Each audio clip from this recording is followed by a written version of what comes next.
కబ్జాలు మనం భరిద్దామా, ఇట్లానే చేసుకుంటూ పోదామా? కఠినమైన నిర్ణయం తీసుకుని చేయాల్సిన అవసరం ఉంది. ఎందుకంటే ఇది సమాజానికి కావాల్సిన ఆస్తులు ఇవన్నీ. ఒక చెరువుని కాపాడాలన్నా లేదా చెరువులు ఎంకరేజ్మెంట్స్, మన నల్ల చెరువు తీసాం కుక్కట్పల్లిలో, తీసినప్పుడు చాలా అప్రోర్ ఉంది. మన నల్ల చెరువు దగ్గరికి వెళ్తే వాళ్ళు పబ్లిక్ అంతా వచ్చి చాలా ప్రైజ్ చేస్తారు అందరూ అన్నమాట. చాలా బాగుంది అసలు, దీని అంత బెటర్ అసలు. ఈ 100 ఏళ్ళకి సరిపోను పని చేశారు, మంచిగా చేసి చాలా బాగా చేశారు. ఇక్కడ కోడపల్లి వాసులు మర్చిపోరు ఈ విషయం.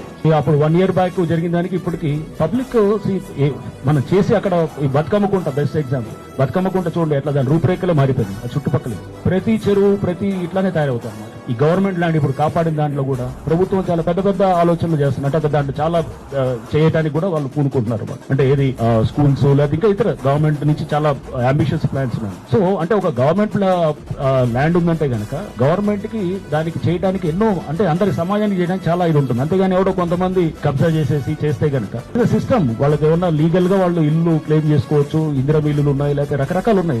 లీగల్ సిస్టమ్ ఉంది. ఆ సిస్టమ్ లో వెళ్ళి తీసుకోవచ్చు ఎవరైనా కానీ. బట్ దీంట్లో క్రమంలో అయినా కానీ కూడా పేదవాళ్ళ ఇల్లు మేము కూల్చలేదు. కూల్చిందల్లా కూడా కేవలం ఎవడైతే గనక అది ఆ కబ్జాదారులు గ్రిప్పులో పెట్టుకుని 300-400 గజాలు చుట్టూ కాంపౌండ్ వాళ్ళు పెట్టుకుని ఒక 10-20 గజాల్లో రూమ్ పెట్టాడంటే ఏంటి అర్థం? 300 కబ్జా చేయాలని, అది రూమ్ ఇది చేయాలని. సో చేసి ఇది చేస్తున్న వాళ్ళని ఇది చేస్తాం. ఆ అధికారుల మీద కూడా మేము we'll write to government for action. And ఇదంతా కూడా కలెక్టర్ కూడా మేము రిక్వెస్ట్ చేస్తాం.